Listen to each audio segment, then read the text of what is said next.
sections tonight to help bless our discussion, help us to have a good discussion, and to draw closer to you through this night. Thank you for all that you're going to do. In Jesus' name I pray. Amen. All right.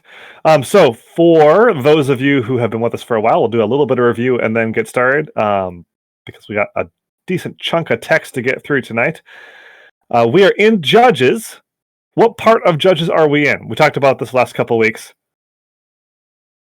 There's a specific, if you're kind of dividing Judges into sections, what section are we in? Chapter 19. Excellent answer. What would be an alternative subheading for chapter 19? Are you asking chronologically? Yes?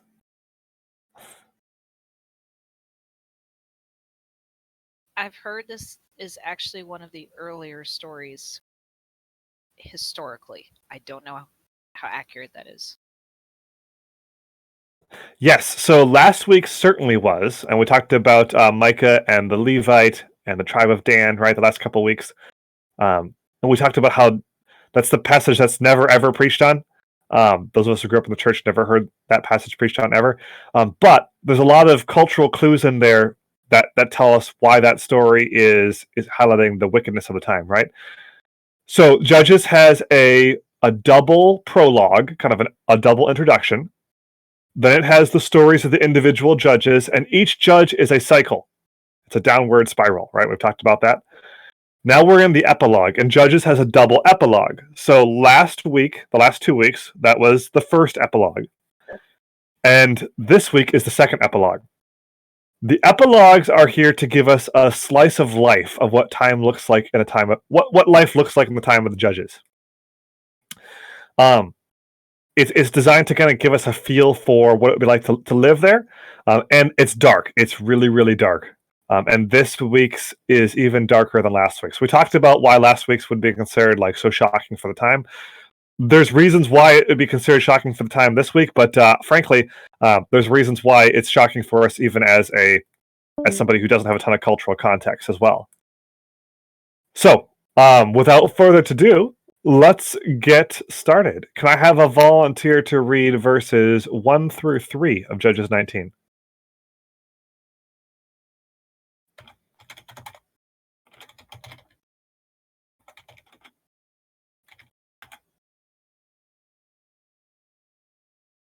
Come on, fish sticks. There it is. There it is.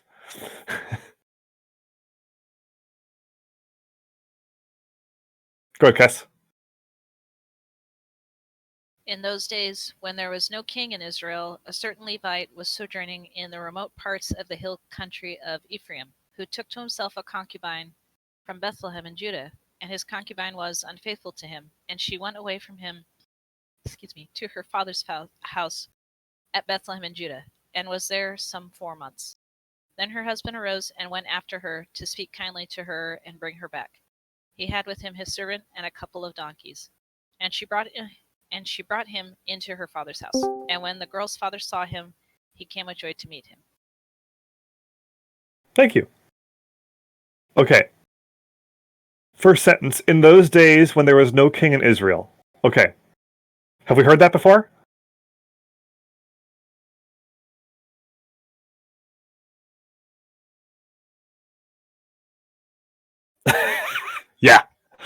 Yeah.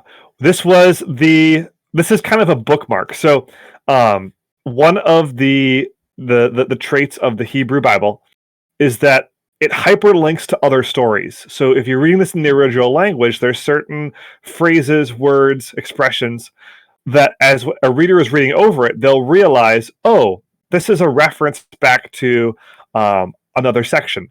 We see this in movies, in modern American culture. Marvel is like the king of this, the MCU, where they'll reference other movies and things. This is one of... but because you can't do an actual hyperlink, right? The Bible's not clickable. Well, I mean, it is now, but it wasn't back then. You would do little phrases like this to remind people, hey, be thinking about this other story when we're doing this. This phrase, in those days when there was no king in Israel, is a hyperlink for the time of the judges. So we're breaking out of the chronology now. It happened sometime during the time of the judges. It's not necessarily after Samson, but when there's no king in Israel. And then when we encounter this phrase in other places, like in Ruth or in 1 Samuel, we're meant to think of stories like this story. And that's the emotion that we're supposed to then take into that time. So that phrase is important. Let's not skip over it.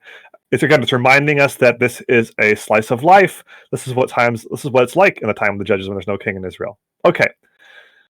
Then when we meet this Levite, and we get kind of like this weird thing going on here. What's going on here in this section?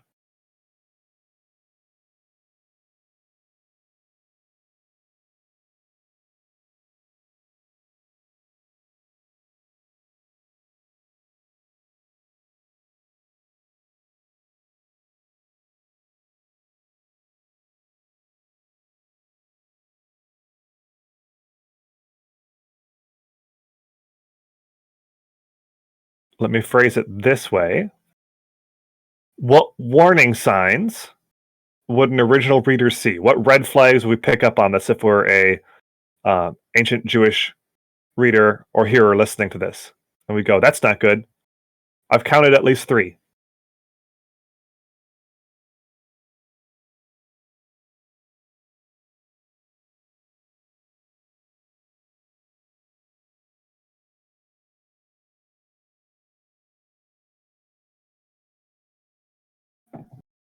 Yep, the doctor's got one. The Levite took a concubine. Okay. That's a problem. Because we're not supposed to be taking concubines, and the Levite is a religious ruler, so he should be teaching other people not to be taking concubines, and he has one. That's a problem. Okay, what else? Yeah, Kessa's got another one. She's a concubine, so she's like a servant wife. She's not a full wife. She's a side chick, if you will. It's the modern vernacular, but it's more than that. She's more considered a piece of property almost. There's not really a romantic element to this. This is surely a sexual relationship. Yes, Cass. Also true.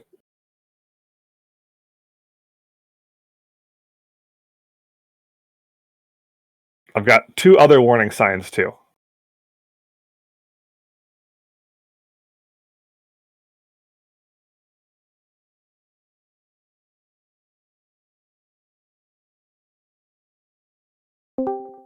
What does the concubine do? Awesome time for SP Leader to join that question. What do they talk about here at CC? Judges 19, actually, right now. Good times. SP Leader's my brother, guys, so that's why I'm joshing him. I don't always accost people when they join the channel, but I do when I know them. Yeah, so the concubine leaves the Levite, okay? But it says that she was unfaithful to him and went away from him. So the idea is she goes out and has an affair. That's the implication here. So that's warning sign number 2 or 3, depending upon what we're counting here. And there's one more thing that this has already gone off the tracks, and we're 3 verses in. Yeah. So the 4th one isn't necessarily a red flag, but we'll talk about that in a minute because he gets really excited to see him. But it's related to that. How long does the Levite wait before he goes after the concubine?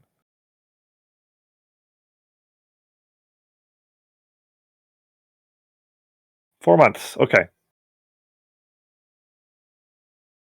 So the reason why we might not have picked up on that right away is because it's kind of common for us in Western culture to have on-again, off-again relationships. It's not unheard of, right? Somebody goes and has an affair. It's kind of a cooling off period sometimes before you go and talk to that person. That's a cultural import.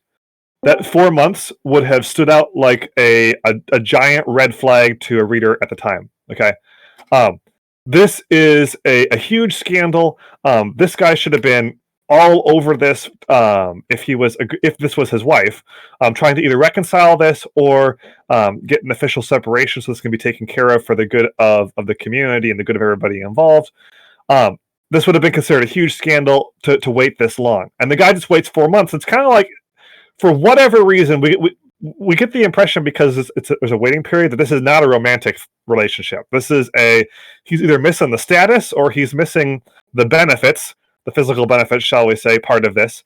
And he for whatever reason, maybe he's bored or jealous or whatever, he eventually gets around to going to the woman's father's house. Okay, so. But that would have been unusual and would have definitely stood out to the original audience. Yeah. Okay, so those are 3 or 4 red flags on this. Is there anything else to note off these first 3 verses before we get farther into the story? Anything that seems kind of strange? Anything else that would stand out to us or an original reader?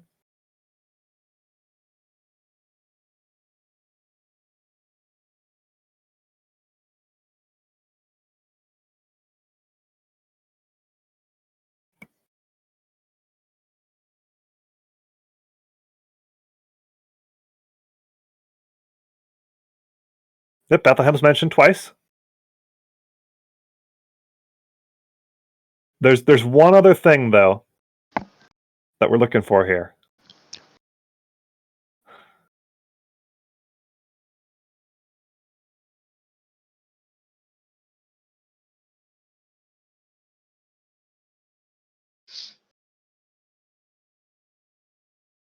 Donkeys could be, it's a sign of wealth. We talked about that before. He's got some means here. That's not necessarily what I'm getting at, though. It's so. Do we get anybody's names? Doctor asked a good question with the geography.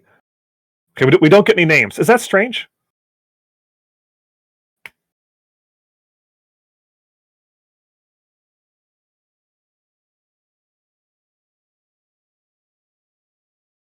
We've gotten names for all the judges, right? And we got Micah's name last time. But we haven't gotten any names yet. Okay. Just keep that in mind. Be looking for names as we go throughout this chapter. And then if you see them or don't see them, we'll talk about at the end why that may not be the case. But so far we haven't gotten any names. Okay. All right. Good answers. I like the fact that geography was brought up because we've been harping on that. Okay. Can I have a volunteer? Let's move on. Can I have a volunteer to read verses 4 through 9?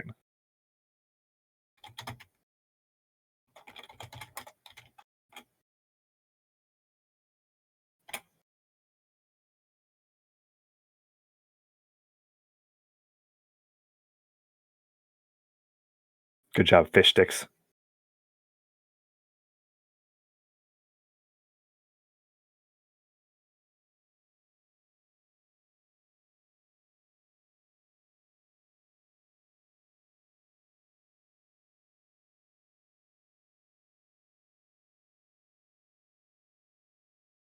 Anybody? Any volunteers?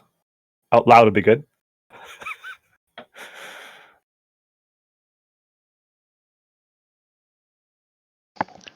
I'll take it. Go for it. All right. 4 through 9, right? Yep. All right. And his father-in-law, the girl's father, made him stay, and he remained with him 3 days. So they ate and drank and spent the night there. And on the 4th day they arose early in the morning, and he prepared to go. But the girl's father said to his son-in-law, "Strengthen your heart with a morsel of bread, and after that you may go." So the 2 of them sat and ate and drank together, and the girl's father said to the man, "Be pleased to spend the night, and let your heart be merry." And when the man rose up to go, his father-in-law pressed him till he spent the night there again. And on the 5th day he arose in the morning to depart. And the girl's father said, "Strengthen your heart, and wait until the day declines." So they ate, both of them. And when the man and his concubine and his servant rose up to depart, his father-in-law, the girl's father, said to him, "Behold, now the day has waned toward evening. Please spend the night. Behold, the day draws to its close. Lodge here and let your heart be merry, and tomorrow you shall arise early in the morning for your journey and go home." Thank you. Okay. So there's a couple chunks of text here that we're going to kind of condense and move through quickly, and this is one of them. But we see. So can I get a summary out of this? What do you guys see happening here? What's going on in this chunk of text?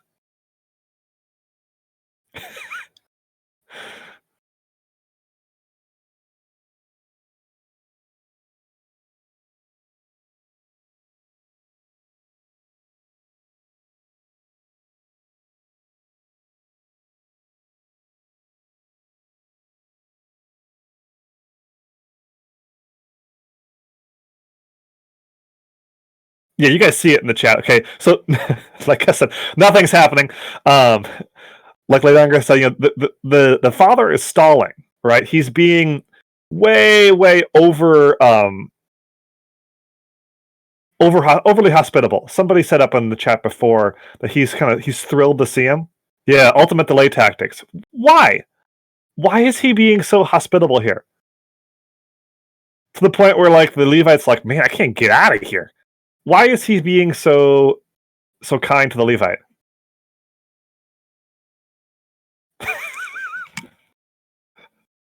I'm face palming so hard over here. Maybe he had sweet tea. So Silver. Okay, Silver and Doc are both onto something. Okay, so Silver says he wants something. That's interesting. So my follow-up question would be, what would he want? Then Doc said, was anyone that nice back then? Okay, so what do we know about the customs regarding guests and family?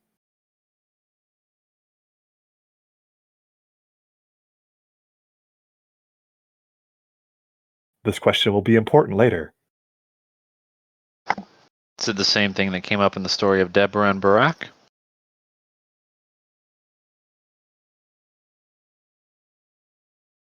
It's related. Okay.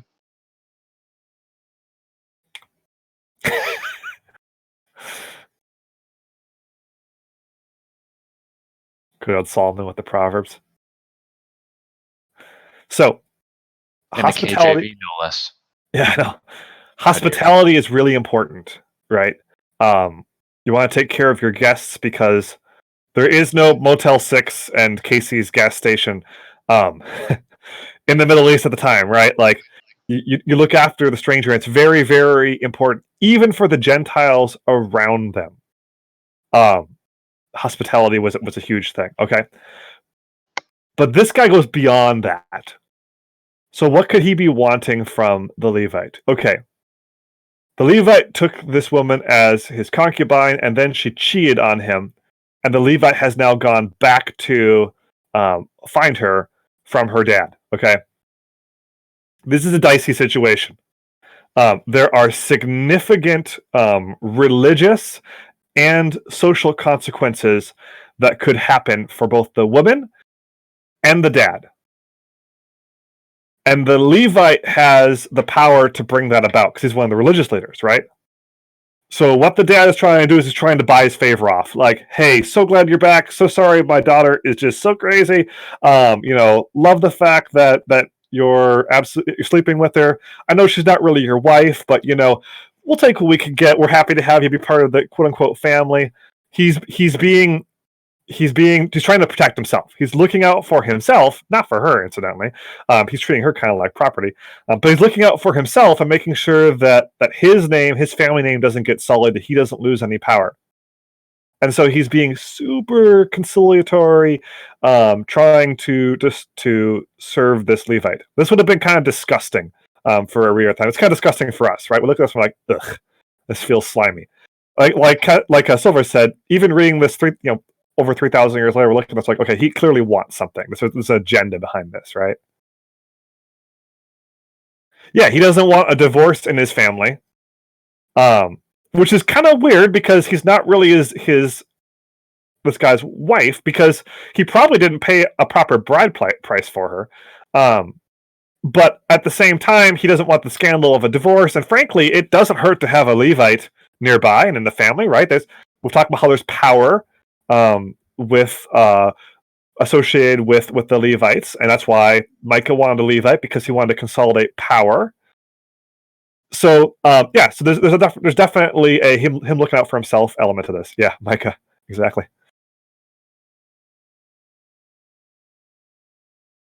Okay, so far, are there any heroes in this story?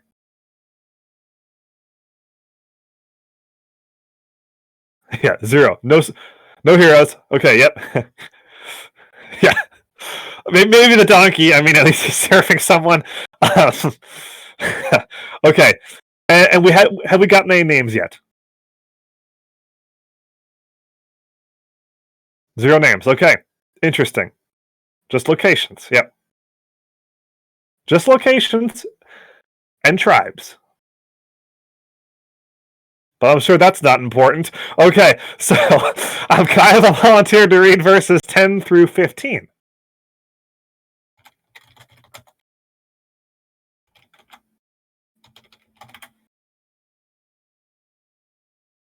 I did it wrong. You tried. I made our robot overlords angry. You can't just edit the post, guys. Pro tip.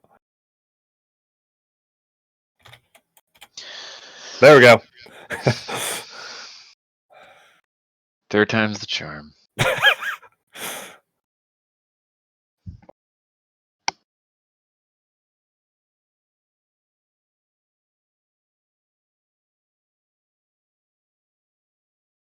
Hey, as much as we dislike fish sticks, he's just waiting for us all to die of coronavirus. Oh wow, thank you, fish sticks, for giving me the command list. Okay, so can I have a volunteer to read verses 10 through 15?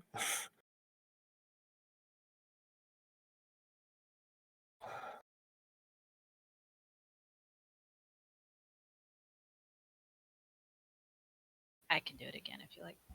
Go for it. But the man would not spend the night. He rose up and departed, and arrived opposite Jebus, that is, Jerusalem. He had with him a couple of saddled donkeys, and his concubine was with him.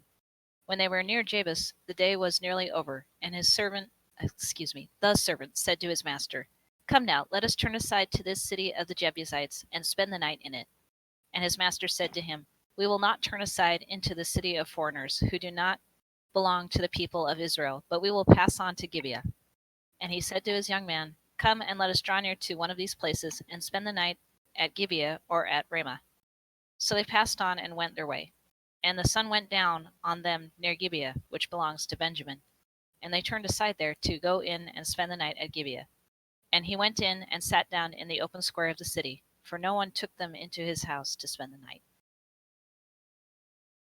All right. All of you geography enthusiasts there on the chat, this is your time to shine.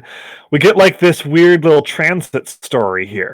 The Levite finally breaks away from the dad. It's like, yeah, thanks, but I'm good, and then leaves. Okay. And then they have some discussion about where they're going to stay. So what happens here? What do you see here? How would you summarize this?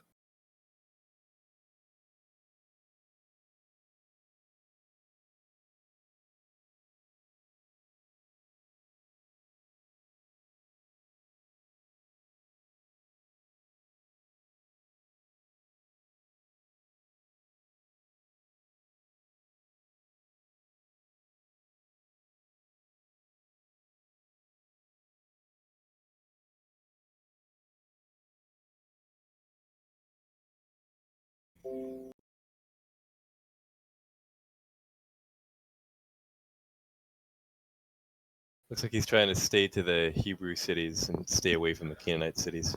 Yep. So we do get a little chronology marker here, right? Because Jerusalem is in Jebusite hands. So he doesn't want to stay in Jerusalem. SB's right. He's trying to avoid the Canaanite cities and stay the Hebrew cities. Why is that?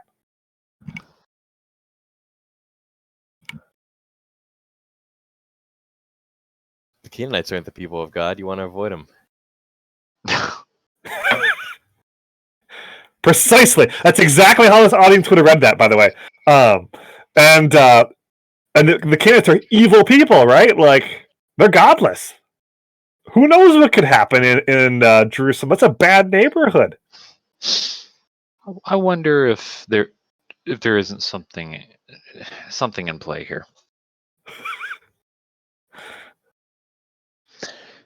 I wonder where this falls in the timeline of this story. I mean, we obviously have a few markers about it. We know that Jerusalem is still in the hand of the Jebusites, which sets it a little earlier. But wouldn't an Israelite be seen as an invader, a conqueror, an enemy of the people of the land of the Canaanites? Why would you stay in a place that is ruled by the people that you're trying to drive out? Just a thought. No, it's true, and there's discussion about how to date this passage because of that. It kind of comes down to how you interpret that opening prologue to Judges about how the Jebusites are left in part of Jerusalem. If there's kind of this détente where there's like a Jebusite area with or stronghold within the area, and then they're allowed to stay there by the Benjaminites along that line of demarcation we talked about. Then we get this idea that there is this kind of acceptance of the fact that they're there and there's this trade relationship, but there's definitely a separation at the same time, right? And that's kind of where I would put this, is post introduction, but definitely like pre-Samson, probably in the first third of the book, where there is some acceptance of the fact that, okay, the Jebusites are going to be here. We're not actively pushing them out anymore. This isn't the Micah story, right, where we're still invading. But yeah, that's a good point. But yes, he definitely does not want to stay with the Jebusites. Don't want to stay with the pagans, right? The Canaanites. They're bad. Let's go stay with the Israelites because they're good. They're the people of God. So he tells the servant, no, let's go stay at Gibeah or Ramah. So they go down and they stay in Gibeah, which belongs to what tribe?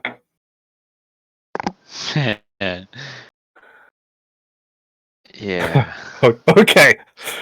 Okay. So spoiler alert, we're about to get a story about Benjamin, or a running story about Benjamin. And who did we say most likely wrote the book of Judges? Just to go back to this one last time. A scribe from what tribe? Judah. Yeah. Yes. Yep, Judah. Okay. So just in case we need one more piece of evidence for all those skeptics who, when I said this is probably written by a scribe of Judah in the beginning, here's a final piece of evidence, right? We've picked out several throughout, but we're about to get a series of stories about Benjamin, and there's one more Judah call out in the series of stories. Not this week, but we'll call it out when we get there. Okay. All right. So Benjamin, okay, Saul's tribe. Okay. So they go to Gibeah, and there's one red flag in this passage here at the end. What's the red flag?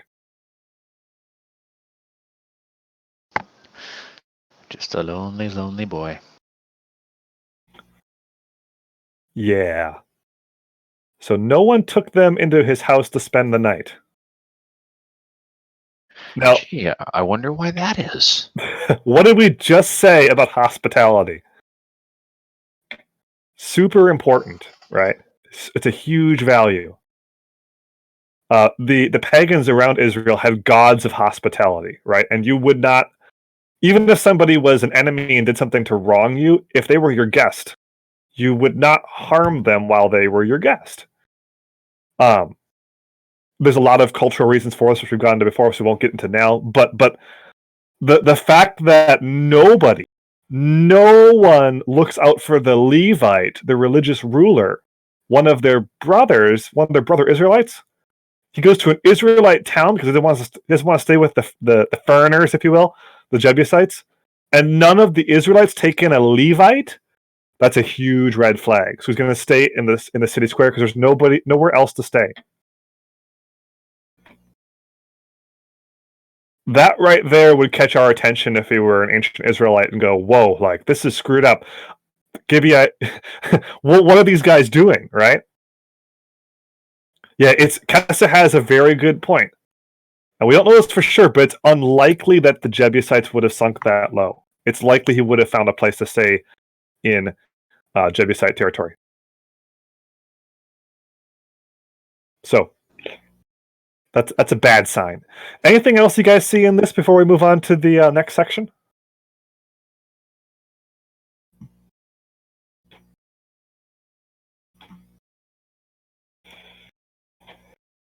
Okay, so welcome to the time of the judges when there's no king in Israel, right? The slice of life here. He kind of does do his own thing. He doesn't take the servant's advice, but to be fair, he wouldn't be expected to. He'd be kind of expected to be kind of the guy in charge, as a Levite at the time. But yeah, there's definitely a lesson in humility here. Okay. Next section. Verse is 21 through 25.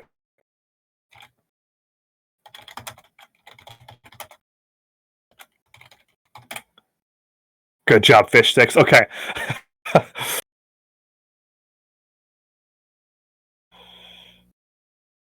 Yeah.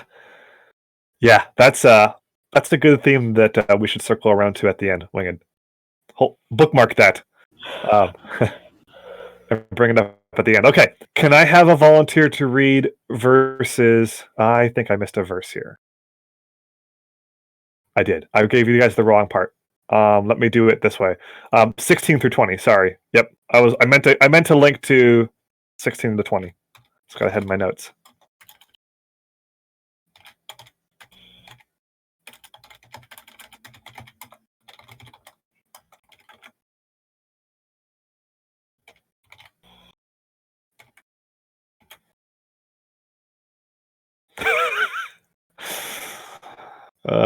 Good times. Okay. Can I have a volunteer to read verses 16 through 20 of chapter 19?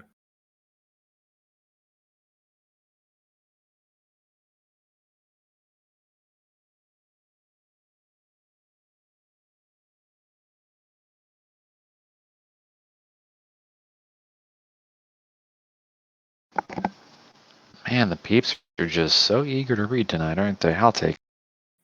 Thank you. Yep. And behold, an old man was coming from his work in the field at evening. The man was from the hill country of Ephraim, and he was sojourning in Gibeah. The men of the place were Benjamites. Benjaminites, right. And he lifted up his eyes and saw the traveler in the open square of the city. And the old man said, "Where are you going? And where do you come from?" And he said to him, "We are passing from Bethlehem in Judah to the remote parts of the hill country of Ephraim, from which I come. I went to Bethlehem in Judah, and I am going to the house of the Lord, but no one has taken me into his house.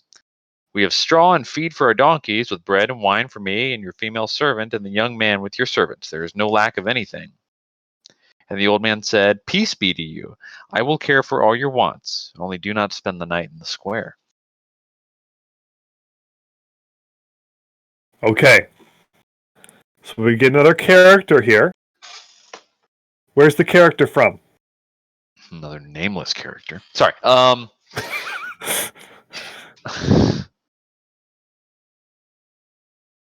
Winged answering questions before I even get them out. Yes, indeed. We still have no names. Excellent point. Where's the character from that we get here? From the place that everyone's from. He's an Ephraimite. Okay. Is that significant at all?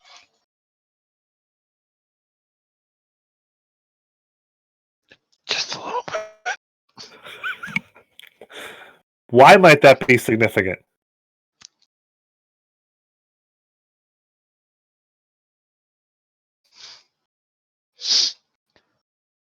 Well, our upstanding, priest guy is from there for one.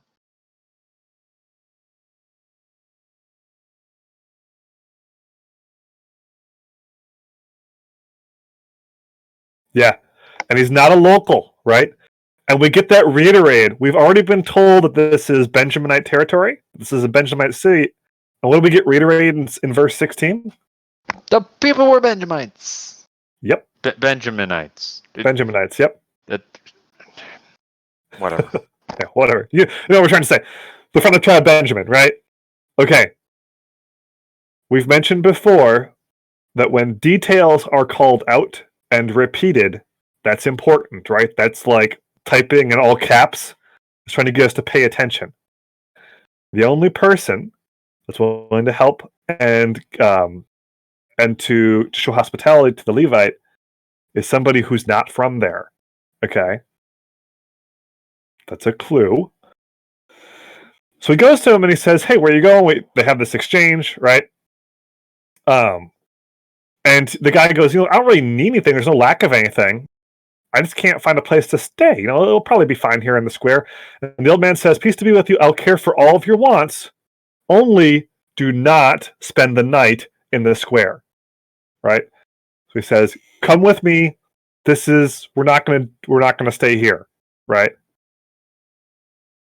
Okay.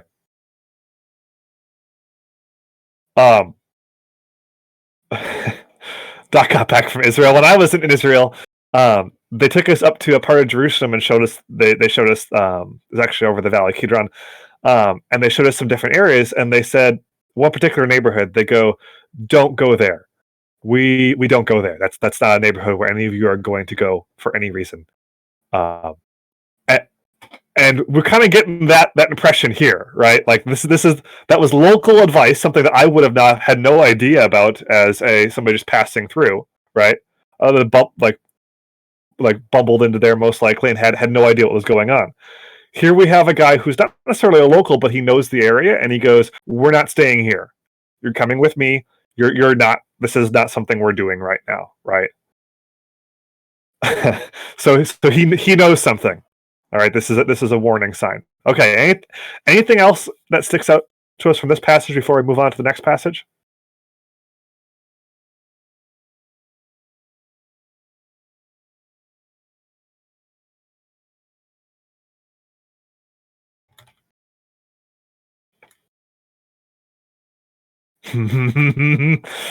Kessa thinks it's a callback to Lot. Oh, Perhaps a hyperlink back there.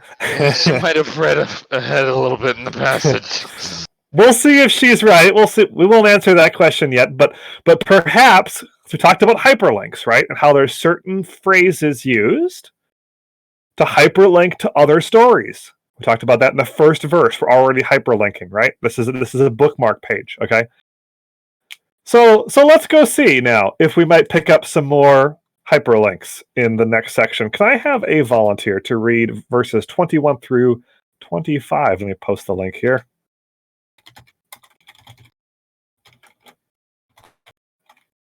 See if I can do it right this time. I believe. There we go.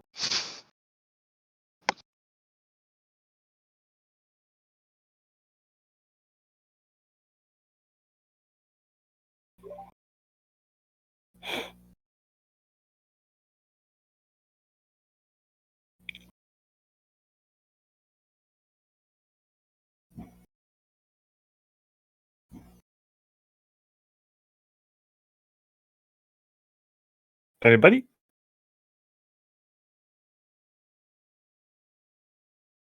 Yeah, because there's so many people eager to read this. Oh, look, there's Wise Rat.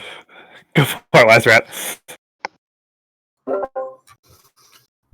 So he brought him into his house and gave the donkeys feed, and they washed their feet and ate and drank. Gibeah's crime. As they were making their hearts merry, behold, the men of the city, worthless fellows, surrounded the house, beating on the door. And they said to the old man, the master of the house, "Bring out the man who came into your house, that we may know him." And the man, the master of the house, went out to them and said to them, "No, my brothers, do not act so wickedly. Since this man has come into my house, do not do this vile thing. Behold, here is my virgin daughter and his concubine. Let me bring them out now, violate them, and do with them what seems good to you. But against this man do not do this outrageous thing." But the men would not listen to him. So the man seized his concubine and made her go out to them. And they knew her and abused her all night until the morning. And as the dawn began to break, they let her go. Thank you.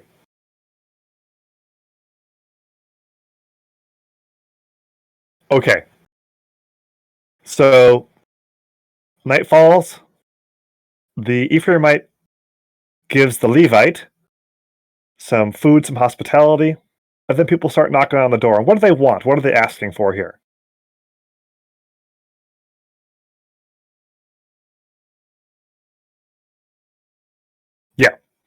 they're not asking to know this guy's in like, let's see his resume, let's ask where he's from, what he does, etc.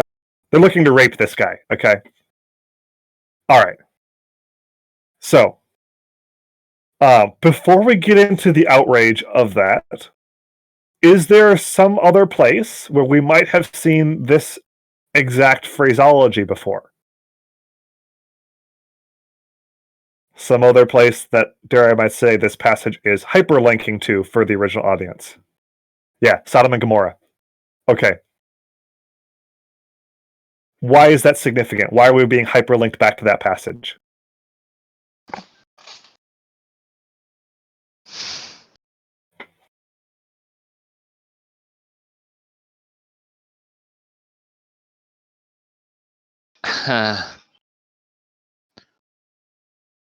Couple thoughts. I want to see what everybody else writes first. I need to check something.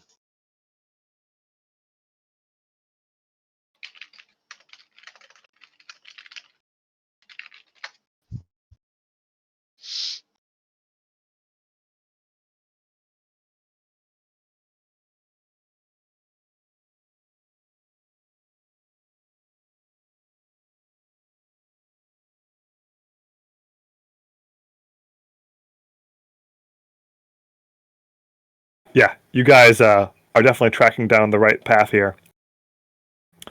Sodom and Gomorrah for sure is where this is hyperlinking to. It's the story of Lot. We know about that story. The city is so evil that God decides to destroy it with fire from heaven. He can't even find 5 righteous people there, so he evacuates Lot and his family and then destroys the cities with fire and brimstone. Okay, the sin of the city everybody thinks of as homosexuality, and that's not what's called out as the sin of the city elsewhere in the Old Testament. Obviously, that would be the idea of them just raping this guy is certainly considered in and of itself a extreme wickedness, a shocking thing for us and for the original audience. But the element that we lose on this and the original audience would have had was the violation of hospitality, the injustice of this. Yeah. Idleness, pride wouldn't help the poor, wouldn't help the widow and the foreigner, and so inhospitality is one of the reasons that they're judged for this. And we see this we saw it teased when nobody would take him into his house, right? And we see it confirmed in vivid color here, and we go, oh my gosh! But this isn't inhospitality to a foreigner, an outsider. This is inhospitality and sexual violence from one Israelite to another, from an Israelite tribe to an Israelite priest. Okay? One could make the argument that this is worse than Sodom and Gomorrah. Okay? Because this isn't towards an outsider, this is towards an insider, this is towards a brother. This passage revolts us. And rightfully so. But unless we look at it in that sense of this is inhospitality of people who are in the family of God from people in the family of God, that's how the original audience would have seen this. And it would have been absolutely just white-faced, terrifying, and shocking to them. Wingen, you had something you were going to say? Sorry, I got ahead of you. No, you're fine. They got him. Okay. Just to look ahead, the idea of how heinous and horrifying this was kind of helps to explain what follows. Yeah. It places it in a much more, oh, now I get it kind of light. Yeah, because this is going to be a 3-part miniseries for us, like we've had all other miniseries and Judges. And this thing's going to step off the cliff and not come back. Just as a spoiler alert. Yeah, this thing is going to kick off and continue to get worse over the 3 weeks. But this is the starting point for this, right? Okay, so now we have the Ephraimite, who's kind of considered the righteous Lot stand-in, because we're hyperlinking back to Sodom and Gomorrah, right? And what is this not as bad as everybody else guy offer? Yeah, I use righteous in quotes. You guys couldn't see that. I held up my air quotes.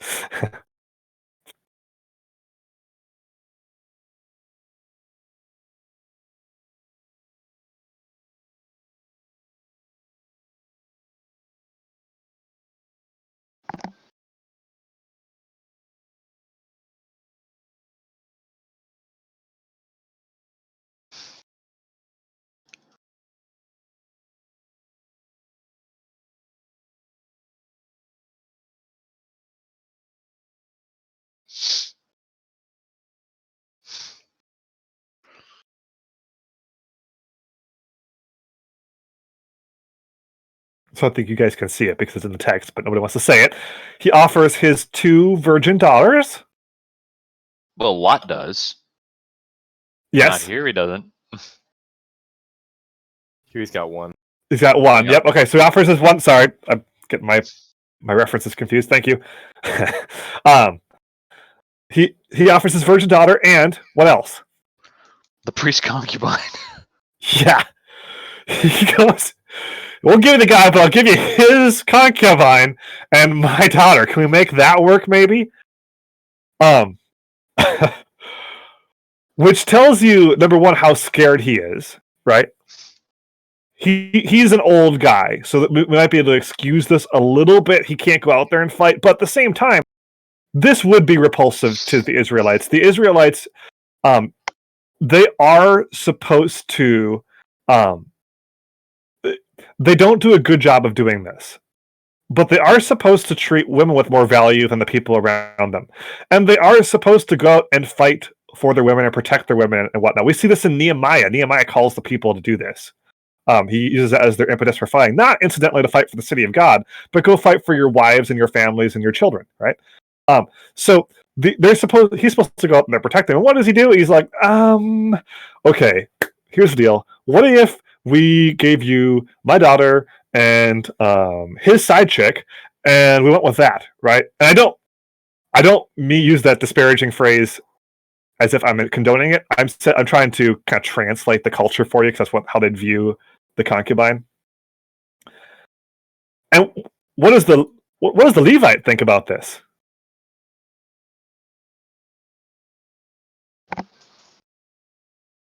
We don't even see any input from the Levite. Do we?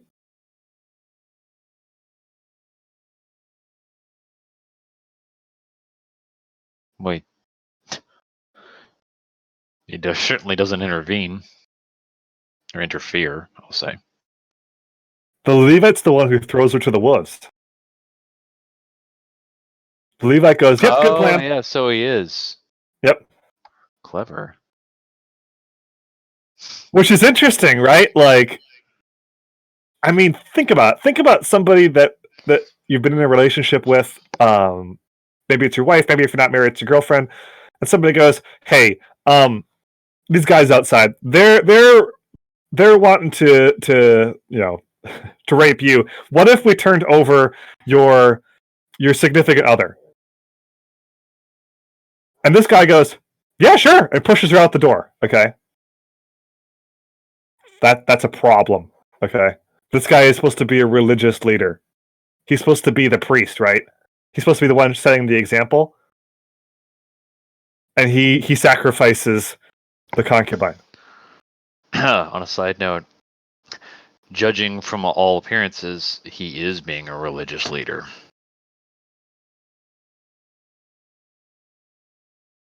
Yeah.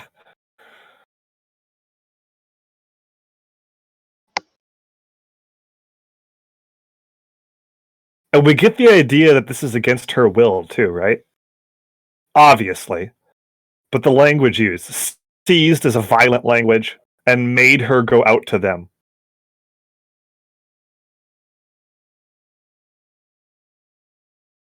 Yeah. Yeah.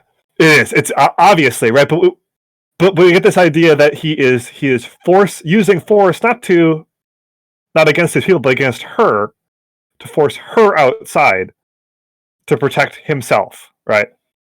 Okay. So, they make her go outside, or he makes her go outside. Not the Ephraimite, but the Levite does. And says, and they knew her and abused her all night until the morning. And as the dawn began to break, they let her go.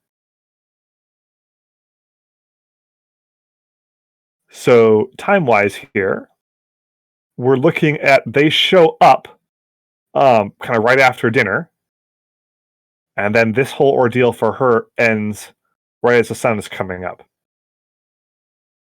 We're given that timeline so that we can be terrified and mortified by this. The details are included for that reason.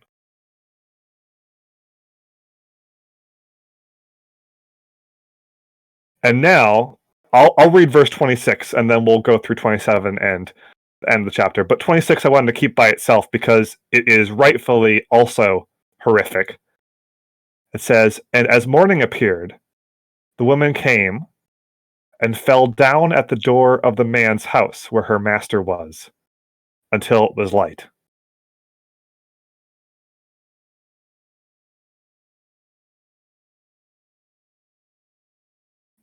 So we get this idea that she is utterly broken and alone and collapses in at the end of this ordeal, reaching out separated from the Levite from safety by this door. Fell down at the door of the man's house where her master was until it was light.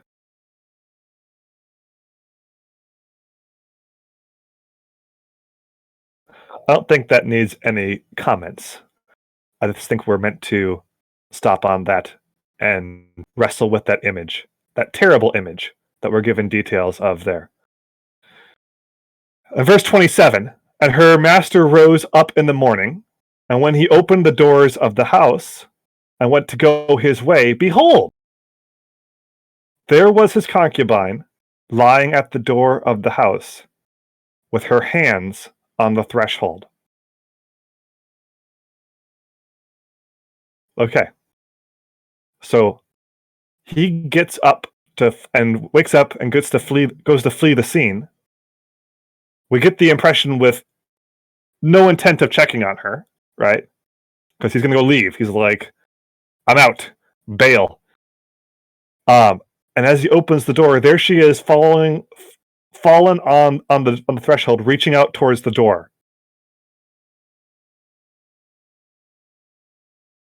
And if that doesn't terrify us and break our hearts, there's probably something wrong with us. What kind of response would you expect from someone who had a relationship with this woman who came across that sight?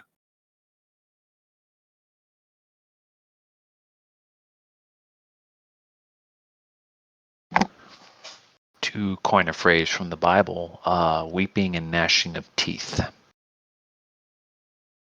Yeah. We'd expect him to be undone, right? That's the normal reaction. And what does he say? I'll read the rest and then we can discuss it. He said to her, "Get up, let us be going." But there was no answer. Then he put her on the donkey, and the man rose up and went away to his home. And when he entered his house, he took a knife, and taking hold of his concubine, he divided her limb by limb into 12 pieces, and sent her throughout all the territory of Israel. And all who saw it said, "Such a thing has never happened or been seen from the day that the people of Israel came up of the land of Egypt until this day. Consider it, take counsel, and speak."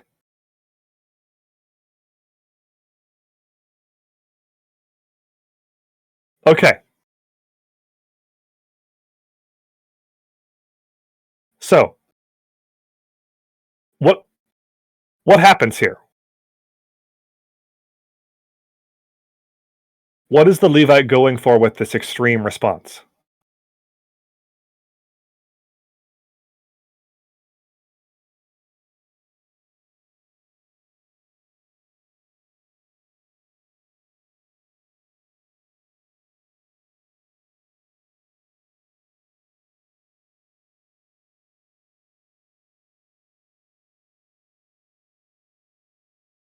Yeah. Doc's got it. He's looking for revenge. And we'll see that. He gives a speech at the beginning of the next chapter, which we're going to cover next week, where he gives his side of the story. And we talked about how the details are important. There's details that are included in this account here that are different than the details the Levite gives us next time, which I think says something about his character. If we didn't already know he's an absolute scumbag, piece of human filth, right? Obviously, I think we can reach that judgment by here. That's the judgment we're intended to reach, the judgment the original audience would have reached. But this is a response not of compassion, but of revenge that he's trying to get. I think it says something about the Levite's character, this guy who's supposed to be a religious leader, when he comes across this horrible sight that we talked about of his concubine, his lover laying there reaching towards the doorway for help, right? And absolutely brutalized and abused and killed. And he says to her, "Get up, let us be going." Okay? That's not the response we would expect. That's not the response that the original audience would have expected. Yeah, we get definitely the idea that he does not love her, never loved her. But that's not the kind of response that a Levite should be giving anyone in that sort of situation. Let alone this woman that he's unlawfully sleeping with? Like, so what do we make of this? What's the point? How do we walk away from this passage with some sort of value?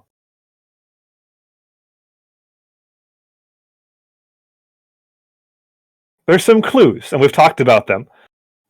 Perhaps one of them lies in the names. But let's talk about what do we do with this?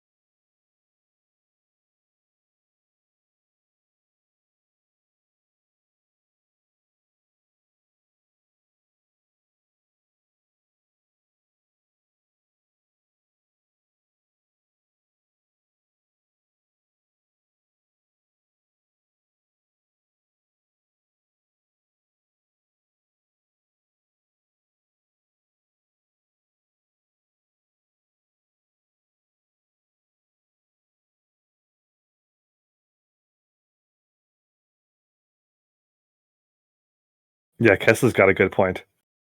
There is a ton of blame shifting here on his part. This isn't my fault, even though I'm the one who literally pushed her out the door. I had nothing to do with this. This is all the fault of the Benjaminites. Who's the good guy in this story?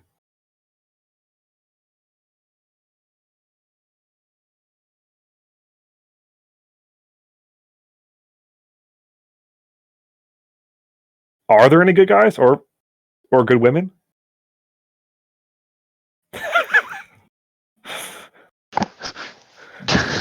I think Doc's close in saying the servant maybe. I don't think the servant's necessarily the hero. I just think he's probably the least culpable for everything that happens. Perhaps he's the one guy who can look up and go, "Well, I had nothing to do with any of this stuff." Yeah, maybe. So let's go down the list, okay? Is the Levite the good guy? Obviously no, right? The Levite is a scumbag. Okay. So we decided to stay with the people of Israel, the Benjaminites, because the Canaanites are bad. So are the Benjaminites good? Nah, fam. Yeah, nah, fam. Exactly. Yeah. Okay. Good. They're not good. Is the Ephraimite good? Is he a good guy? Slightly better, but that's probably the least flattering compliment in the history of mankind.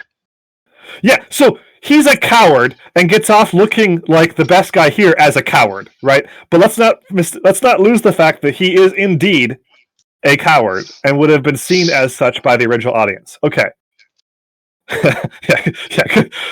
So yes, good point. So, but yes, he's definitely not the good guy. Okay, is the father-in-law, so the wife, the father of the concubine, is he a good guy? You ever get the feeling that the doctor's just like copy and pasted this last message and is just like hitting it over and over again? Yeah, Doc's got it. Nah, fam. His trip to Israel clearly made him an excellent Bible scholar.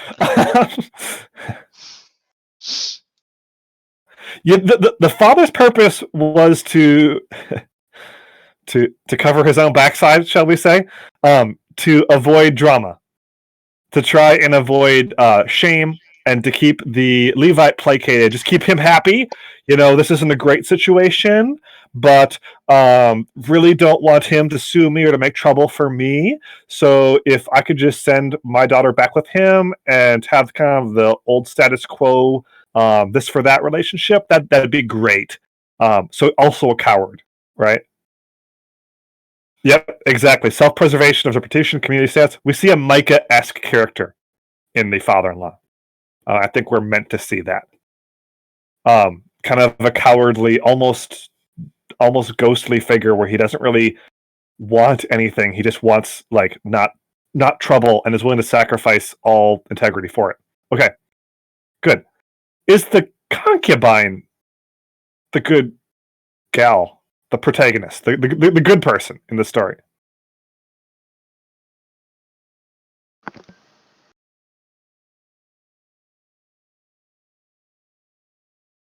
Victim, but not a hero. Yeah. So she's not, right? She's a victim. She hasn't done anything morally laudable early on. So I'm not saying she. Let me get this straight.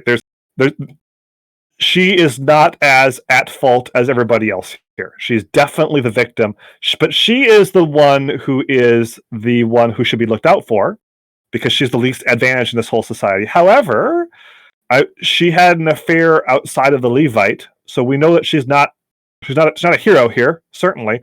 But that I'm not saying she had anything that's coming. Absolutely a victim. This is absolutely horrible what happened to her. But she's not a good guy, right? So we've looked around in this story and we've not found any heroes. Nobody's really following God, trying to do what God wants. Okay. Yeah, that's true, Cass. She didn't get to pick this relationship either. Yeah.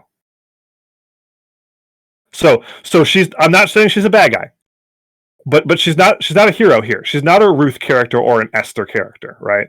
And maybe she was faithful to God. Regardless, we don't get the details here. So she's not a villain, but she's certainly not portrayed as one of the Ruth or Esther characters, a hero of the faith either. So what are we left with? We're left with no heroes.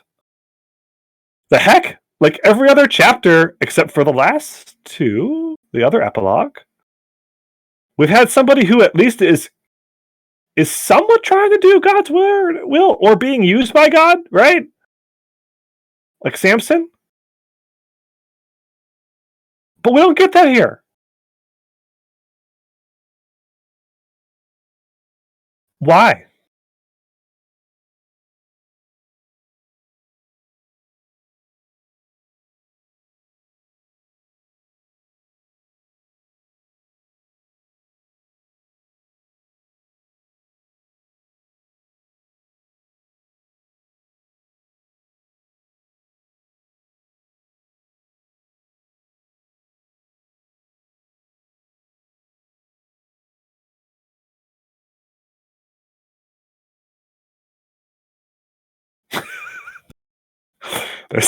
There's some good stuff in the chat.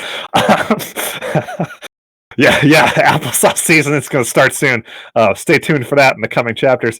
But yeah, so it's meant to be a horror story, and it is. It's an absolute horror story. We're meant to be horrified by what happens to the concubine. We're not given any names. We've encountered no names. I think that's because of what Doctor said.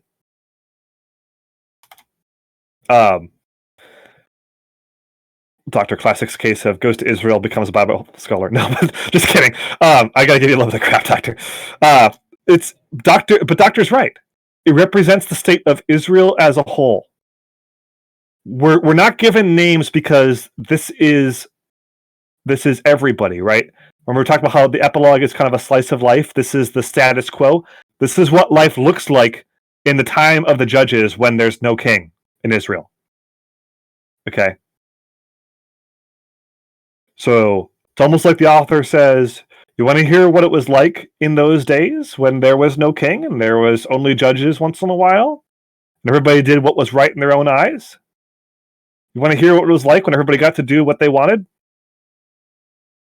When Ongrith got his way and like there was a weak central government, the libertarians kind of ruled. There was, sorry, libertarian joke there. But but you want to hear about what it's like when there's no king to make you do evil, right? When there's no king in Israel, no structure, when everybody kind of do what they wanted. What do people do when they do what they wanted? Okay, did they become the best possible versions of themselves? No, they step off a cliff, right? A moral cliff. And this is a story of cowardice and victimization and abuse of power and lack of charity and lack of hospitality and lack of love, right? Because the Levite sacrifices his lover to protect himself from his family that are coming after him to try and rape him. Okay, it's a horrific story. And it is not just a story of what happens when Israel gets to do what she wants without anybody telling her what to do, apart from God. It's a story of what we are like when we when we can do what we want apart from God. When we're left to our own devices, we are the characters in this story. That's why we're not given any names. Because this is supposed to be us, apart from God. And that's the real horror of this, is oftentimes, someone was talking about this the other day, about how Tolstoy and some other authors have said, or Dostoevsky rather, the Gulag Archipelago guy. I'm floundering with my Russian authors. SP's judging me. It's okay. So, I accept it. Ethan, Thank you. But was talking about how what he found in the Gulag Archipelago was that everybody is a monster, has the capability for monstrousness inside them, right? And the person who was talking about this was suggesting that it's really easy to look at history and think of ourselves as the heroes or the victims. But perhaps when we look at history and we see darkness, we should think of ourselves as capable of being the victimizers. And that should be humbling for us and terrifying for us. And should remind us that this is why we should not live in a way where we can do what we want, right? Just do what we want. It's okay. Like, God's not going to judge us. I'll be my own judge. This is what that leads to. Thank you. That's the quote right there. So this is the danger for us, is left to our own devices, if we could do what we wanted, the sinful nature in us makes us into the characters in this story. Specifically, the victimizers and the cowards, right? Now, we're going to see where this leads in the next couple weeks. We're going to see the result of not having a king in Israel. And perhaps this is what the Judean scribe is going for, to make us a little bit more compassionate towards the Israelites when they call for a king in 1 Samuel, after witnessing some of these things. Because this is, again, meant to be the norm, right? That's why we're not given dates on this. We're not given names. We're given places. And we're given a timeline. This is the time of the judges. But this is us left to our own devices, okay? And we'll see the results of this because, like, as we've come to expect by this point in the book of Judges, Judges is the song "Way Down We Go," right? So it's a cycle, but it's a downward cycle, and we're going to see the collapse happen in the next couple of weeks. Okay, that is Yeah, Doc. Yeah, actually, though. So the Israelite people are outraged, and they call for an explanation, and we'll see how they respond in the next week. Anything else that you guys pick up from this? Anything that you take away from this week?